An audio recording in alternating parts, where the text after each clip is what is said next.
నిజామాబాద్ జిల్లా బోధనపట్నంలో బ్రాహ్మణ సేవా సమాజ్ బోధన నూతన కమిటీ ఏర్పాటైంది. కార్యవర్గ సభ్యులకు, అధ్యక్షులు, కార్యదర్శి, కోశాధికారులకు ధృవీకరణ పత్రాన్ని బోధ పట్టణ గ్రామ కమిటీ అధ్యక్షులు గంగాధర్రావు పట్వారీ ద్వారా ఇవ్వటం జరిగింది. ఇక బ్రాహ్మణ సేవా అధ్యక్షులుగా ప్రవీణ్ మహారాజ్, ముఖ్య కార్యదర్శిగా ఉమానంద్ వైద్య, కోశాధికారిగా పైనంపూడి చక్రవర్తి ఎన్నుకోబడ్డారు. కొత్తగా ఎన్నికైన బ్రాహ్మణ సమాజ్ కార్యవర్గ సభ్యులందరికీ నా ధన్యవాదాలు.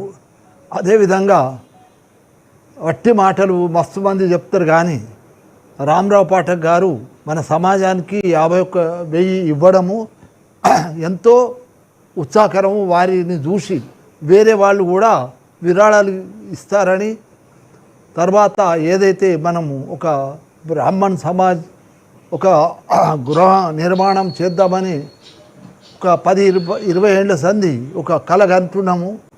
అది కలగనటానికి ఆ 51,000 స్టార్ట్ అవుతుందని, ఆ బునియాదిగా పనిచేస్తుందని, దాని ద్వారా ఒక మంచి ఒక సమాజ భవనం నిర్మాణం అవుతుందని, నా వంతు ఎంతైతే అంత తప్పనిసరిగా సహాయ సహకారాలు అందిస్తానని మీ అందరికీ మాటిస్తాను. సమాజంలో సభ్యులుగా ఉన్నటువంటి ఈ సంవత్సరం కొత్తగా మనం అయినటువంటి సభ్యులందరం కూడా ఈ యొక్క కార్యాన్ని జయప్రదం చేయాలనేటువంటి ఒక సంకల్పం చేత నూతన కార్యవర్గాన్ని మనం ఎన్నుకోవడం జరిగింది.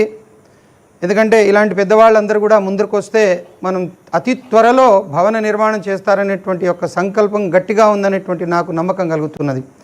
ఎందుకంటే ప్రతి సమయంలో కూడా రామరావు గారు నేనున్నాను, నేను ఇస్తాను ఏదైనా కూడా అని చెప్పేసి వాడు ముందరకు వచ్చేసి ఈరోజు మనకు ప్రతి కార్యక్రమంలో కూడా ఆయన కనీసం 5,000, 10,000 భోజనానికి కానివ్వండి, ఇంకేదైనా కానివ్వండి, తన వంతుగా ఆయన సహాయం చేసుకుంటూ వస్తున్నారు. అలాగే మనమందరం కూడా సాయశక్తుల ప్రయత్నం చేసి ముందుగా ఈ భూమి పూజన చేసి నిర్మాణ కార్యక్రమం అనేటువంటిది మొదలు పెట్టాలనేటువంటి ఒక సంకల్పం చేత మరి ఈరోజు మనమందరం సమావేశమయ్యాము.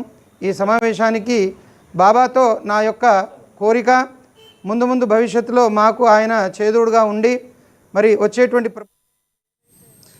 కడప నియోజకవర్గ తాగునీటి సమస్యపై ఎమ్మెల్యే